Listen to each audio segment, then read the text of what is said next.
Hey everyone, and welcome to another installment in the Halo implementation series. With me again today, I have the legendary Morgan, who is Mr. Halo, as we all know by now. And what we're going to do is we're going to talk today a little bit around workflows, what they are, how they work, when to use them, and then in the following videos from this, we'll then talk about ticket approval processes and how to use flows and tickets and things like that. But for this particular video, we'll cover off workflows and what they are. So, hey, Morgan, how you doing? And thanks for joining me. Yeah, thanks for having me, Chris. Always a pleasure. It's been a couple of weeks since our last video. So, yeah, looking forward to sort of pressing forward with some of the workflows and ticket configuration. So, yeah. Absolutely. Looking forward to it. Cool. Yeah. As you mentioned, workflows. So we've seen in some of the previous videos that we've looked at our ticket type configuration. We've had a look at actions, how we can sort of progress a ticket towards resolution. We've had a look at how we can track our SLAs and how we can manipulate some of the information on tickets based on our ticket rules. What we'll have a look at today is how we sort of start tying some of those processes together and how we can actually drive agents and help them perform the right actions when they need to be performed. So let me share my screen. Okay. Yeah, I think this one's going to be good. I think a lot of people ask about, workflows, because I think especially if they're coming in from other tools that use things called workflow rules. There's a little bit of confusion as to what workflows are within Halo. So it'd be good if you could kind of talk about what they are and how they work. So yeah, for sure. Yeah, sort of when I was doing onboardings more regularly, it was quite a frequent question that would come up.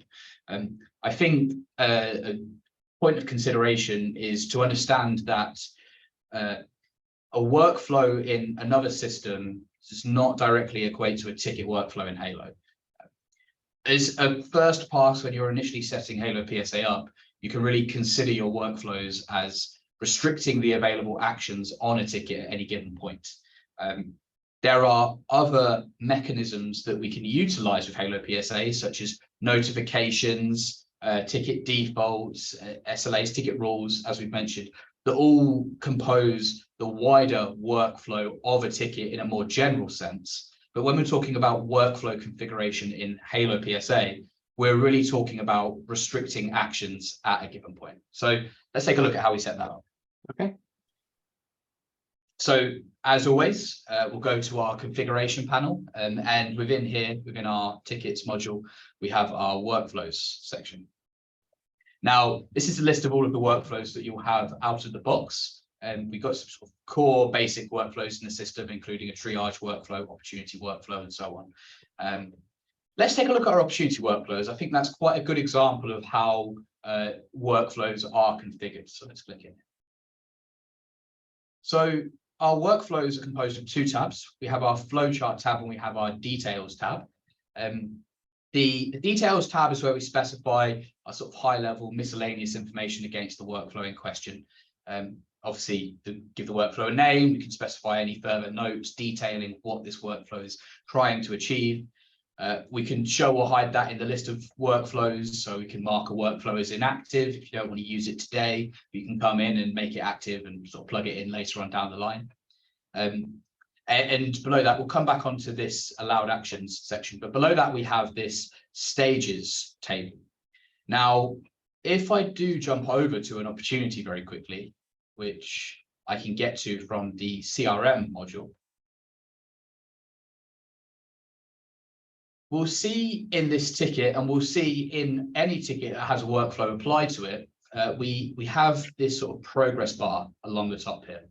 Now, this progress bar is actually composed of those workflow stages. So if I jump back over, we'll see that in our opportunity workflow, we have the awaiting qualification stage, we have our proposal/quotation stage, negotiation, opportunity one, and so on. And that actually equates to these options along the top: awaiting qualification, proposal, quotation, and so on. And it's the workflow stages in Halo PSA that allow you to establish almost like a progress bar for the ticket. How close are you towards the end of the journey for that ticket? In this case, how far along down the sales process, down our sales pipeline, have we actually reached. Okay, so those are cool. So those are stages. Very similar to stages are our workflow steps. And to have a look at our workflow steps, we'll go over to the flowchart tab. Now, we'll see here in our flowchart, we have a series of boxes, and we have some lines linking the boxes together. So each of these boxes are our workflow steps. And we'll see within our boxes, within our workflow steps, we have some options in here. So we have qualify at the start, then raise quote, quote sent, and so on. And so this is how we start to restrict the available actions that are present on a ticket at any given moment. So carrying on with the opportunity workflow, let's see if we can find a fresh opportunity in here. Maybe let's just create one. I think there might be this one.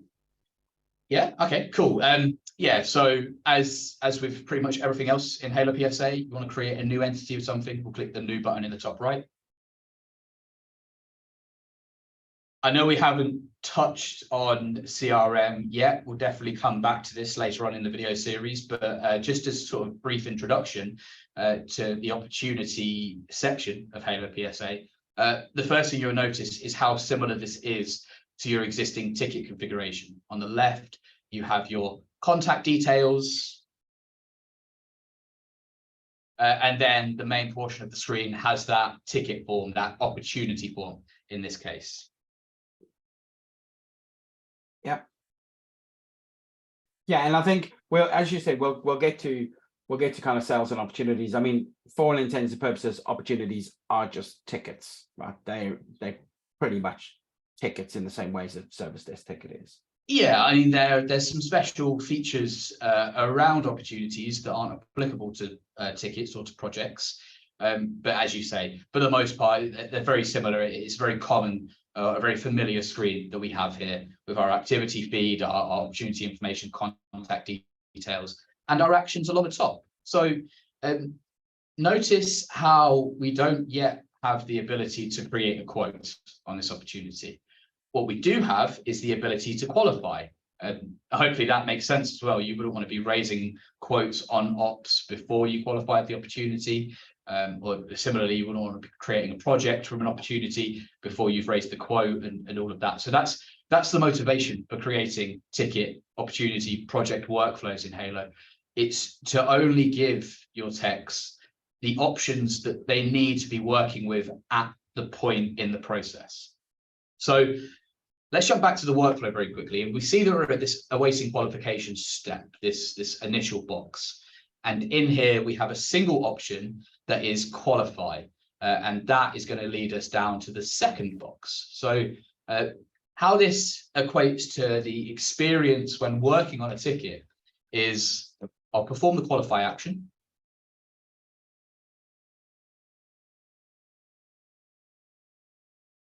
And we'll see a couple of things have happened. First and foremost, we've moved from our awaiting qualification stage to our proposal/quotation stage. So we've moved one step along the progress bar. And secondly, our qualify action has disappeared and it's been replaced with the raise quote action. So how have we actually achieved that? Well, firstly, looking at this sort of progressing along the stages, we can actually see that within our steps, which I can get into just by clicking the edit option in the top right, within our steps, we can actually allocate a stage to them. So you can have multiple steps per stage. In this case, I think each step is mapped directly to a stage. It's just bearing in mind that to progress along that progress bar, to move from one stage to the next, we need to go from one step that is at, in this case, stage 1, and move to a new step that's marked at stage 2. So that's how we're moving along the progress bar. And then in terms of the actions that are present, namely qualify, and now in this case, raise quote, we can see that at this initial step, the only action that is available in the flowchart is the qualify action. And we can see that by performing that qualify action, we're going to move to the next step. And that next step only has the raise quote action within that step. So we don't have every action available at the same time. You only have the actions that are available within the given step that you are at any given point. Finally, we can actually see that there's 2 additional options here. However, we don't see those in our flowcharts. The reason for that is because those have been added as actions that are available at any step in the workflow. So these are actions that you're always going to be able to perform on the ticket, but aren't actually helping you drive the ticket forward in any way. So, for example, I could add private note in here. Yeah. So you could effectively, what you're saying in here is you could lose the opportunity without qualifying it, right? Or without on to the quote stage. So you could just kind of go, well, I'm not going to get to quoting them because actually maybe the customer's called up and said, actually, we've changed our mind. We don't want to, we don't want to go ahead with this anymore. So you want to be able to close the opportunity at that point or lose the opportunity without going through all the stages to get to that closed stage. Yeah, and you could lose an opportunity at any point in that process. Yeah, which is why that's an action that's always going to be available. Yeah. Cool. And I suppose the other point to consider when you're thinking about adding actions that are allowed at any step is you really want to make this flowchart as simple as possible. You only want to put options in here that actually drive you forward to the next step. For example, I could add the private note action in here, and I would do that by adding to my workflow actions and selecting allow agent actions. So those are the buttons at the top of our ticket, at which point I could pick private note. Save that. And now that'll be in here. It's not going to drive us forward in the workflow at all, but I could repeat that process in this step and this step and this step and the whole way through. And you can imagine that's quite a tedious task, whereas it's much more straightforward to go to the details tab and simply add that in as an action that's allowed at any step. So, yeah. So by adding it into the first step in the flow chart, you're saying that it would then somebody would have to click on that in order to get to the next step. Well, in this case, no. Okay. So let's save it and let's get rid of it from our details tab.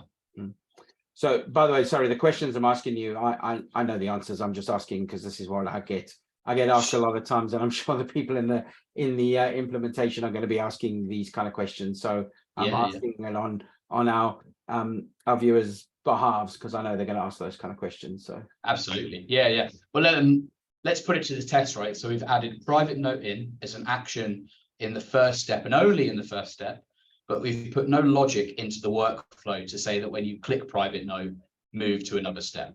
So let's go ahead and raise a new op.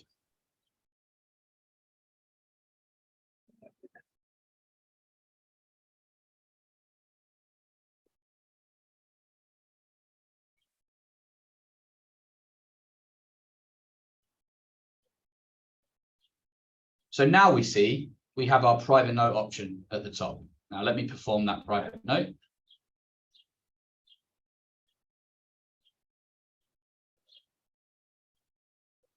Now we've added the note onto our opportunity, but nothing in workflow wise has happened. We're still at the first stage. We haven't progressed. We've still got the qualify action. Yeah. Now, if I perform the qualify action,